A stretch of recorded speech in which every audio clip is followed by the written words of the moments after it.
Por la señal de la Santa Cruz de nuestros enemigos, líbranos, Señor Dios nuestro. En el nombre del Padre, del Hijo y del Espíritu Santo. Señor mío y Dios mío, creo firmemente que estás aquí, que me ves y que me oyes. Te adoro con profunda reverencia. Te pido perdón de mis pecados y gracia para hacer con fruto este rato de oración. Madre mía Inmaculada, San José, mi Padre y Señor, Ángel de mi guarda, interceded por mí.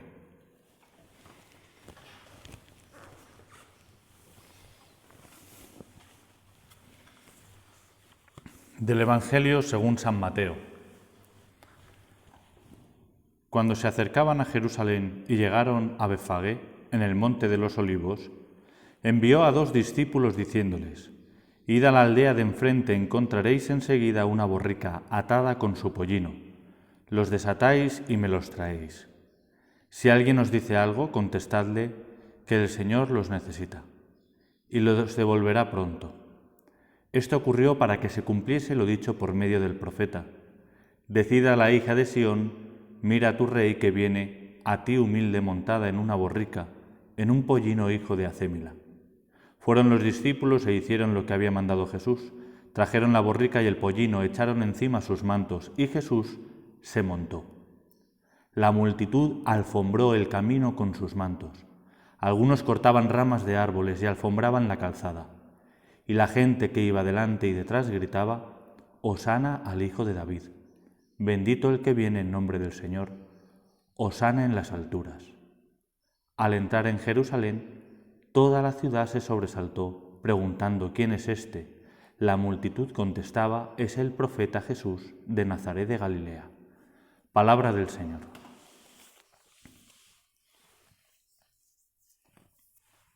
Pues, como cada rato de oración que hacemos, fijaos que dedicamos el comienzo, antes incluso que escuchar la palabra de Dios,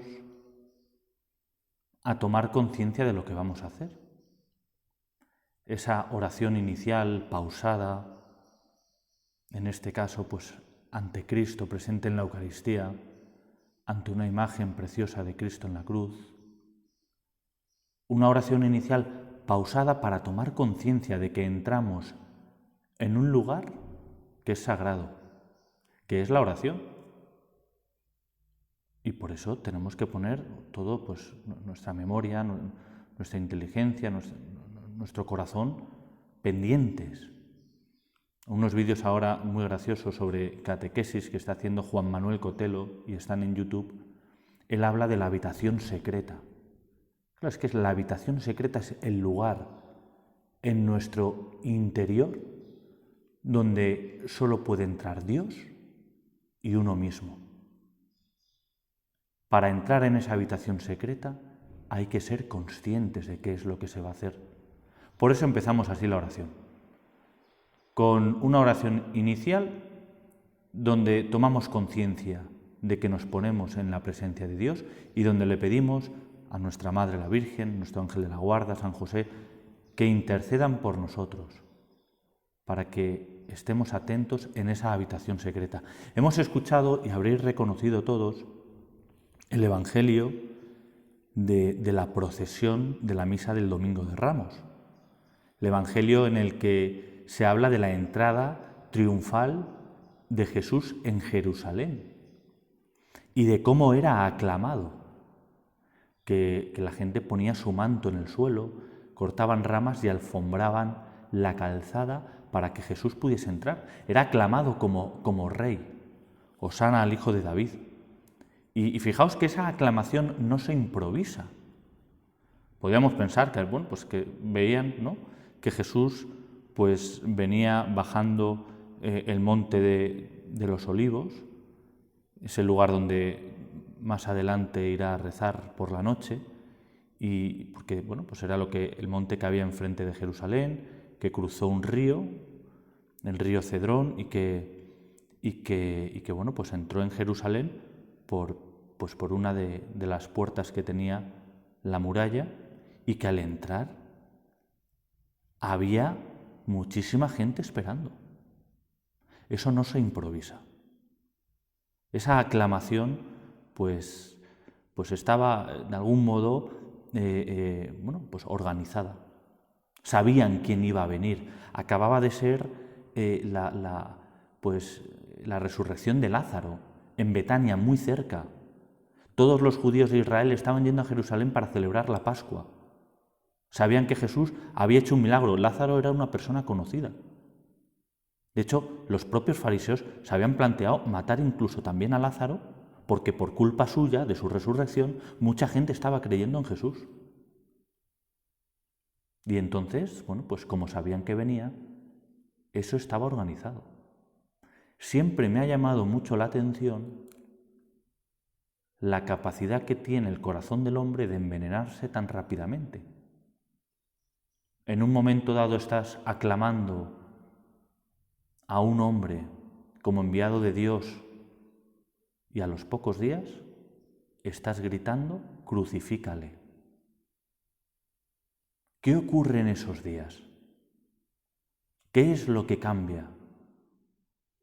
¿Qué es lo que cambia, Señor, a veces también en mi corazón para que de repente haya veces que sienta que te quiero con locura, que daría por ti la vida y que al rato, al poco tiempo, a los pocos días, esté actuando como cualquiera de esos que gritan, crucifícale?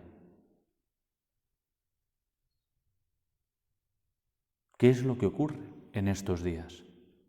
Porque fijaos que de todas esas personas que había en Jerusalén, desde luego había unos que son los que se niegan a escuchar, ¿no? Pues los fariseos, efectivamente los que querían condenarle, que de algún modo en este momento estaban silenciados porque todo el mundo aclamaba a Jesús.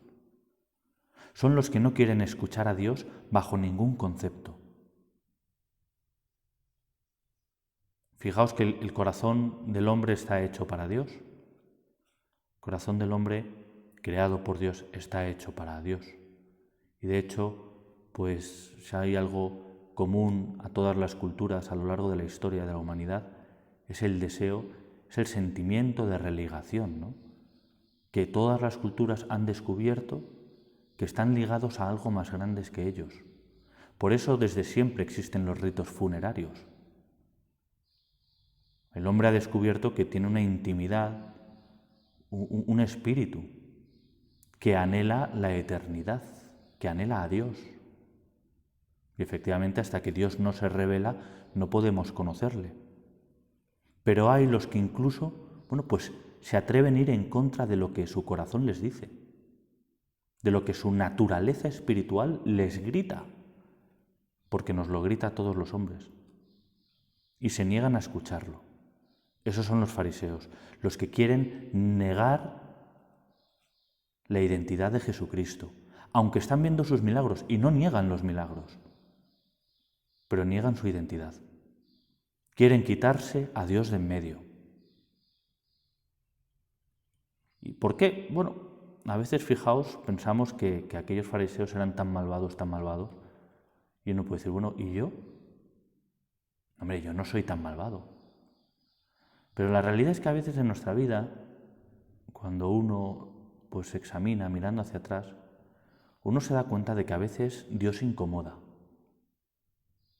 O mejor dicho, Señor, a veces vivo o actúo como si me incomodases.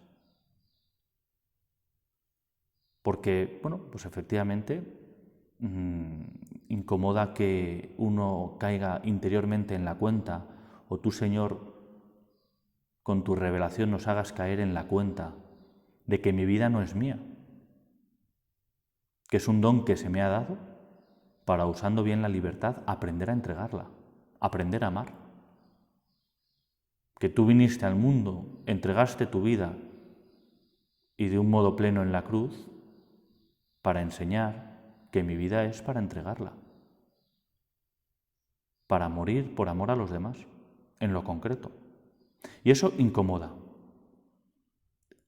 Incomoda el no poder hacer de mi capa un sayo, Por eso a veces incluso nosotros mismos, ¿no?, matamos nuestra conciencia.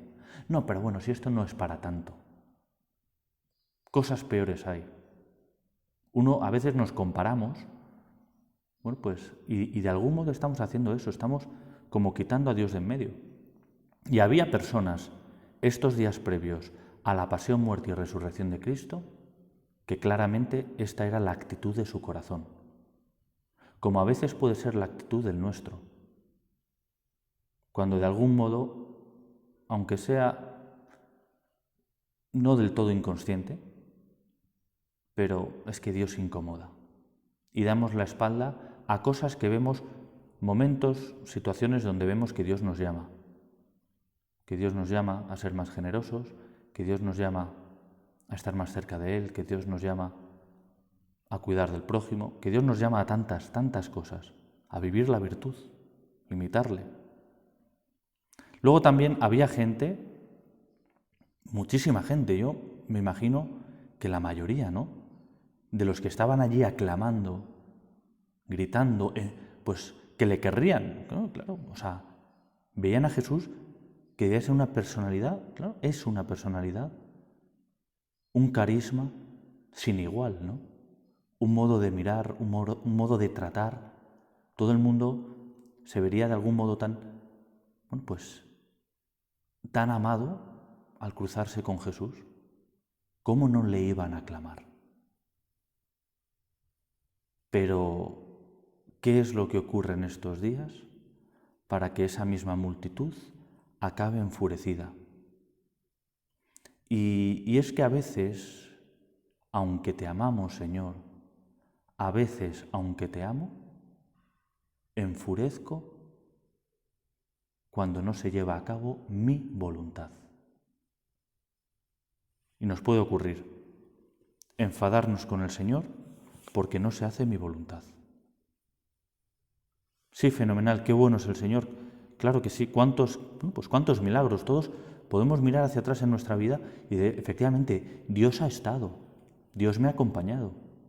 Incluso podemos y conocemos historias de santos, a lo mejor, pues oye, historias de personas cercanas a nosotros que han experimentado verdaderos milagros. No solo físicos, sino espirituales, sobre todo, que en el fondo pues son los más grandes. Pero de repente en nuestra vida, cuando llega el momento de que, bueno, pues como los judíos aquel entonces pensaban que Jesús era ese rey que les iba a liberar del pueblo romano. Y Jesús no iba a eso. Nosotros podemos pensar, bueno, Jesús va a ser el que me libere de esto o de esto otro y por tanto, bueno, pues haga por fin realidad mis planes. Y no. Jesús viene a liberarte del pecado. Y eso pasa a veces por realidades, situaciones que no eran las que nosotros pensábamos que eran las ideales. Y puede ocurrirnos que nos enfademos. Hay una frase del libro de Job que es sobrecogedora y que es con la que empieza la película del libro de la vida. No, perdón, El árbol de la vida. Esta película que dura 3 horas pues ahora no me acuerdo yo, del director. Y bueno, la verdad es que es una película pues de lo más rara, ¿no? Decían que cuando salió en cines la gente se levantaba y se iba. ¿Pero por qué? Porque es una película larga, complicada, bueno, o sea, no sabes muy bien. Bueno, pues la película empieza con el fondo en negro y de repente las letras del libro de Job. ¿Dónde estabas tú cuando creaba yo el mundo? Como diciéndole al hombre, ¿acaso tú conoces todos los planes maravillosos de Dios, que es eterno? ¿Acaso no comprendes que tú eres limitado, que tú eres finito? ¿Acaso no comprendes que el camino de la criatura es fiarse de Dios, que Dios es bueno? No creo que esté mal quejarse a Dios cuando uno experimenta una situación complicada, cuando uno experimenta el sufrimiento. En tanto en cuanto uno se queja a Dios diciendo, Señor, no puedo con esto, ayúdame. Señor, no comprendo esta situación. Ayúdame a ser fiel, porque no la comprendo, porque no entiendo por qué lo permites. Pero una queja siempre con un fondo de confianza. Claro, lo que no puede a lo mejor tener sentido es una queja de reproche. ¿Cómo voy yo a reprochar a un Dios que ha asumido mi naturaleza herida para padecer en su cuerpo y alma humana lo que es la consecuencia de mi pecado, el sufrimiento, la muerte? ¿Cómo ante un amor tan grande voy a reprocharle? Viviremos esta vida y eso pues también supone un dolor, ¿no? Sin comprender muchísimas cosas. Sin comprenderlas. Y en estas personas, estos judíos que aclamaban, contentos pensando que este hombre al que aclamaban y proclamaban rey, les liberaría de la esclavitud de los romanos. Y enfurecieron porque no se llevó a cabo la liberación como ellos pensaban que iba a ser. Nos ha engañado. Y a veces en nuestro corazón podemos albergar sentimientos parecidos hacia el Señor. A veces, porque tenemos un corazón torpe, Señor, y por eso pues te pido perdón, ¿no? Por las veces que desconfío, por las veces que a lo mejor no lo verbalizo, pero que interiormente te reprocho. Luego también, por supuesto, en estas personas nos encuadramos todos, ¿no? Porque uno no está libre de pecado.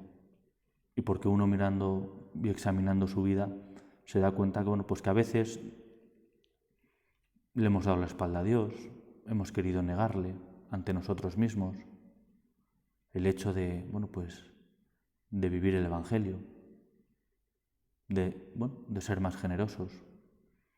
A veces también nos hemos podido dejar llevar por la desesperanza, la falta de fe, la falta de piedad, un poco movidos por la desconfianza hacia Dios. Luego también estaban los amigos de Jesús.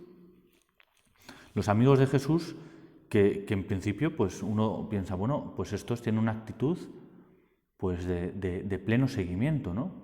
¿Qué actitud tienen? ¿No? La de acompañar a Jesús y por supuesto después de tanto tiempo podemos presumir que la de que comprenden algo más. Pero ¿qué ocurriría en el corazón? ¿Qué es lo que pensarían también, ¿no? La mayoría de los apóstoles de Jesús acerca de lo que iba a ocurrir en las próximas fechas?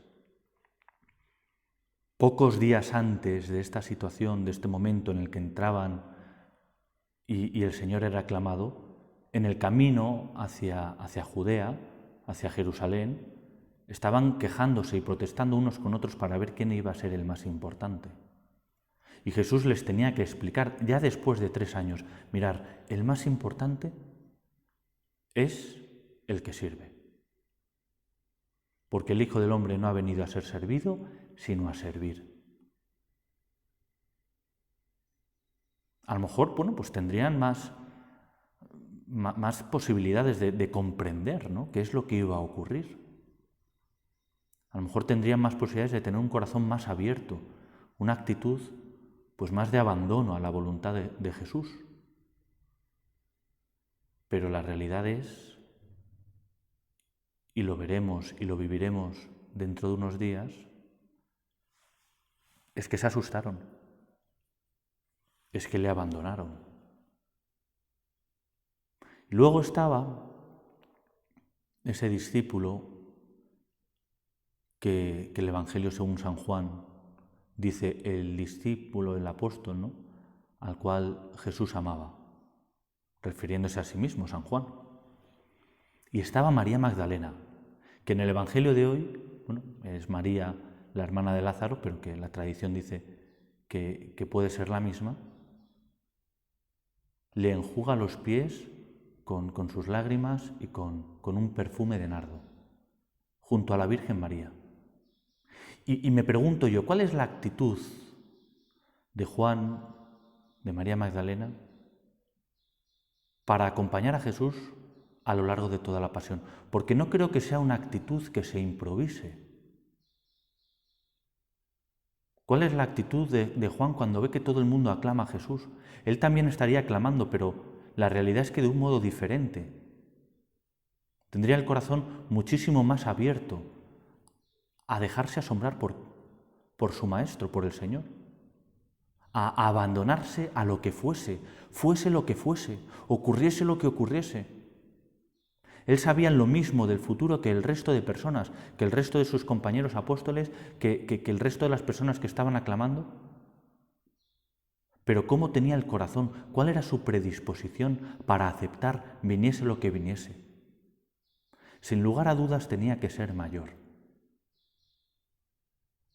El corazón más grande, más abierto, porque él, aun siendo joven, como María Magdalena, habiendo sido una gran pecadora, se atrevieron a acompañar a Jesús hasta los pies de la cruz. Y me parece a mí que la clave puede ser, podemos imaginar, porque esto ya efectivamente, pues es que a lo largo de estos días ambos estarían muy cerca de la Virgen María. Probablemente, sin la Virgen María, ni Juan ni María Magdalena pudieron haber acompañado a Jesús hasta los pies de la cruz. María, nuestra Madre, silenciosa, pero que nos enseña y nos llena de confianza y siempre nos lleva hasta Jesús. María, nuestra Madre, si vivimos cerca de ella, nos va a abrir el corazón. Va a hacer que tengamos una mayor predisposición a conocer los misterios de Cristo, a conocer el amor de Cristo, a conocer cuáles son sus pensamientos, sus sentimientos. Aunque efectivamente haya cosas que no comprendamos en nuestra vida, aprender a confiar en Él, aprender a vivir buscando estar con Él en la cruz, aprender a morir y sufrir con Él para resucitar y vivir una vida llena de gozo y amor junto a Él.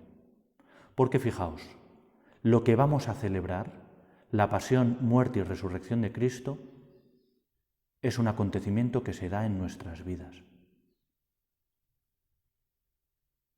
Por eso qué importante es vivir bien la Semana Santa. Qué importante es que desde hoy busquemos tener una buena predisposición, un corazón abierto, silencio en nuestra vida, que nos atrevamos a de algún modo dejar iluminar todo nuestro pasado, nuestro presente y el futuro que esperamos por este misterio de amor tan grande. Eso es lo que tenemos que hacer.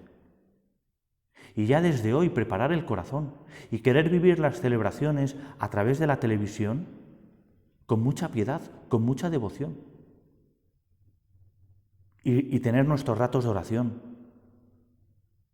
Y leer algún libro de lectura espiritual que alimente nuestra inteligencia, que nos ayude a poder profundizar y conocer mejor este misterio. Ofrecer algún sacrificio. Y todo ello siempre de la mano de nuestra Madre, la Virgen María. Porque María, nuestra Madre, la Madre de Jesús, es la que nos ayuda a adentrarnos en el misterio. Siempre de su mano vamos a Jesús. Hay algo que pues una vez leí, ¿no? Y luego fui buscando y efectivamente pues fui comprobando lo que era cierto. Algo en lo que coinciden todos los santos de la historia de la humanidad. Y es que María es el camino más rápido para llegar a Jesús. Vamos a pedirle a Jesús en esta oración: Jesús, predispón mi corazón. Quiero tener el corazón abierto a tantas gracias como quieres darme en la vivencia de esta Semana Santa. Semana Santa diferente sin lugar a dudas. Quiero aprender a confiar en ti. Quiero vivir dejando iluminar mi vida por el misterio de amor tan grande que es la pasión, la muerte y tu resurrección. Y quiero, por supuesto, también que me concedas la gracia de acordarme a lo largo de estos días de mi Madre, la Virgen María, que me quiere con locura y que me acompaña para llevarme de la mano hasta los pies de tan gran acto de amor que es tu muerte en la cruz.